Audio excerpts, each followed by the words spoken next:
Təbii qidaya qadağa, zəhərli idxala, yaşıl işıq, Maktanın heyvan birjası və palma yağı paradoksu. Azərbaycan Qida Təhlükəsizliyi Agentliyinin fəaliyyəti, qəbul etdiyi qərarlar və xüsusilə qurum sədri Qoşqar Təhməzlinin ictimaiyyətə açıqlamaları yerli istehsalçılar, fermerlər və müstəqil ekspertlər tərəfindən kəskin tənqidlərlə qarşılanmaqdadır.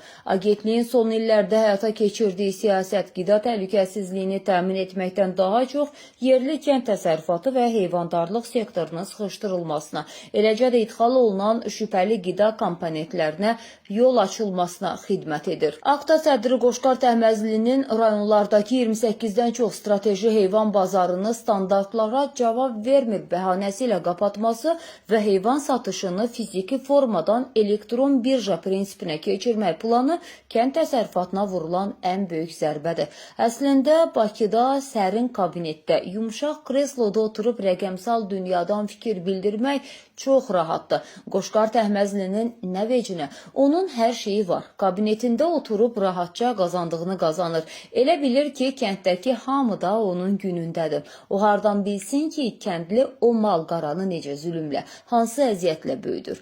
Axı internet şəbəkəsinin zəif olduğu, rəqəmsal platformaların nə olduğunu bilməyən ucqar kəndlərdə, ömründə smartfon işlətməyən sadə kəndli öz heyvanını rəqəmsal birjaya necə çıxaracaq? Heyvanın identifikasiyası, peyvənd məlumatlarının sistemə vurulması və çəkilişinin onlayn vitrinə yerləşdirilməsi kəndlinin anladığı və bacardığı iş deyil. Üstəlik, ənənəvi bazarda malını satıb dərhal nağd pul alan və gündəlik dolanışığını, xəstəsinin təcili dərman pulunu təmin edən kəndli elektron birjada bank əməliyyatlarının və rəsmi sənədləşmələrin günlərlə çəkən prosedurunu necə gözləsin? Ənənəvi canlı bazarların qapadılması kəndlinin öz məhsulunu birbaşa satmaq imkanını əlindən alır. Onu rəqəmsal texnologiyalara sahib olan holdinglərin və vasitəçilərin insafına buraxır. Məsələ ilə bağlı Milli Məclisin deputatı Hikmət Babaoğlu bir xəbər mediaya açıqlamasında qida təhlükəsizliyinin milli təhlükəsizliyin tərkib hissəsi olduğunu vurğulayıb. Deputat rəsmi statistikaya diqqət çəkərək bildirib ki, Laçın və Kəlbəcər yaylaqlarının azad edilməsi heyvandarlığın inkişafına gətirib çıxarmalı olduğu halda son 3-4 ilin rəsmi rəqəmlərində həm iri buynuzlu, həm də xırda buynuzlu heyvanların sayında ardıcıl və ciddi azalma müşahidə olunur. Deputatın fikrincə bunun əsas səbəbi sahibkarın birbaşa bazara çıxışının süni şəkildə əngəllənməsidir. Araya vasitəçilər girdiyi üçün həm qiymətlər qalxır, həm də heyvandarlıq fəaliyyəti cəlbediciliyini itirir. Mexanizm düzgün qurulmadığı üçün aktanın təhlükəsizlik tədbirləri qida təhlükəsizliyini təhdid edən əsas vasitəyə çevrilir. İqtisadçı Xalid Kərimli də bir xəbər mediaya verdiyi şərtdə vurğulayıb ki, hazırda bu elektron birja komissiyasının və prosedurların fermerlərə hansı əlavə xərclər yaradacağı tamamilə qaranlıqdır.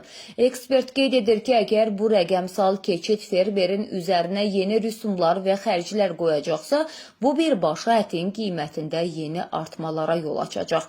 Bazara çıxışı bloklanan, heyvanını sata bilməyən və saxlama xərcləri altında əzilən fermerlər çarəsiz qalıb ana mal-qaranı da kəsimə göndərərək heyvandarlıqdan imtina edirlər.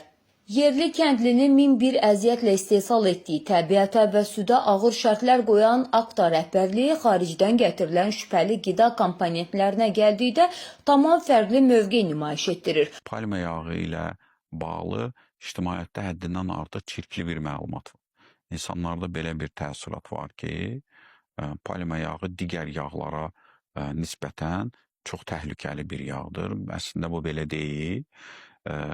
Palma yağı da digər bitki yağları kimi insan qidası üçün yararlı bir yağdır. Akta sədri Qoşqar Təhməzlinin mediada yer alan palma yağı da digər bitki yağları kimi insan qidası üçün yararlıdır. Zərərləri sadəcə bir mifdir. Bəyanatı cəmiyyətdə hələ də böyük qəzəblə xatırlanır. Bir çox Avropa ölkəsində xərçəng yaradan trans yağlarla zəngin olduğu üçün istifadəsinə kəskin məhdudiyyətlər qoyulan, uşaq qidalarında tamamilə qadağan edilən palma yağının bir ölkə rəsmisi tərəfindən bu cür cənfəşanlıqla müdafiə olunması ciddi ciddi suallar doğurur. İctimaiyyət haqlı olaraq soruşur, Qoşqar Təhməzli palma yağının ölkəyə gətirilməsində niyə bu qədər canfəşanlıq edir? Bəlkə bu milyardlıq idxalın və xaricdən gələn yağ biznesinin arxasında elə agentlik sədrinin özü dayanır. Yoxsa bu sahədə qurulan böyük monopoliya birbaşa onun şəxsi maraqlarına xidmət edir. Yerli təbii kərə yağı və süd istehsalını stimullaşdırmalı olan bir qurumun xaricdən gətirilən ucuz və keyfiyyətsiz palma yağının vəkili kimi çıxış etməsi yerli heyvandarlıq sektorunun iqtisadi baxımdan çöktürülməsinə zəmin yaradır. Aktanın bu qeyri-peşəkar tənzimləmə siyasəti nəticəsində yerli ət və süd istehsalı kəskin şəkildə aşağı düşür. Boş qalan daxili bazar isə xaricdən gətirilən, mənşə məlum olmayan dondurulmuş ətlərin, quru süd tozlarının və Cənab Təhməzlinin yaşıl işıq yandırdığı palma yağının əsirinə çevrilir. Süni qiymət artımı fonunda əhali keyfiyyətli yerli məhsul yerinə sintetik qidalara məhkum edilir.